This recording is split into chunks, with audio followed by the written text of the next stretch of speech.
मुंबईला पाणीपुरवठा करणाऱ्या धरणांच्या पाणीसाठ्यामध्ये मोठी घट झाली। 7ही धरणामध्ये 10.35% इतकाच पाणीसाठा शिल्लक आहे। मुंबईमध्ये पाणी वापरण्यावर आता निर्बंध लागू करण्यात आले। नवीन बांधकामाच्या जोडण्या खंडित करण्यात आल्या। औद्योगिक व्यावसायिक वापरासाठी सुद्धा कपात करण्यात आली। जलतरणाच्या नळ जोडण्या देखील खंडित होणार आहेत। आस्थापनांना होणाऱ्या पाणीपुरवठ्यामध्ये 20% कपात करण्यात आली। वर्षभराच्या पेयजलाचं नियोजन करण्याचे आदेश दिलेत। आजपासून उपाययोजनांची अंमलबजावणी सुरू होती। स्वच्छतागृहांसाठी टँकर, विहीर, कूपनलिका इथल्या पाण्याचा वापर करण्याचे शासनाने काढलेल्या परिपत्रकामध्ये नमूद करण्यात आले।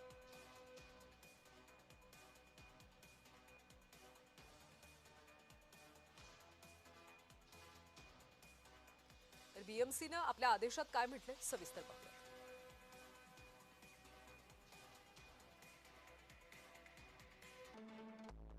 तर बांधकामांसाठी दिलं जाणारं पाणी आता बंद केलं जाते। आजपासून या सगळ्या आदेशांची अंमलबजावणी केली जाते।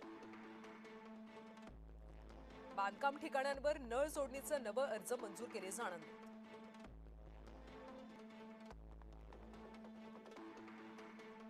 जलतरण तलावांना सुद्धा पाणीपुरवठा आता बंद केला जाणार आहे।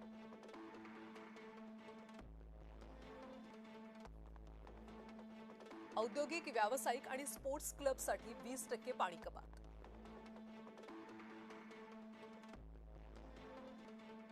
मिनरल वॉटर कारखान्यांना किमान पाणीपुरवठा, कर्मचाऱ्यांना पिण्याचं पाणी मिळावं म्हणून।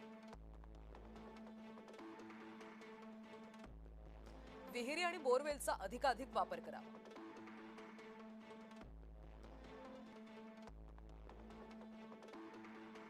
रस्ते, गाड्या धुण्यासाठी बोरवेल किंवा विहिरीच्या पाण्याचा वापर करावा।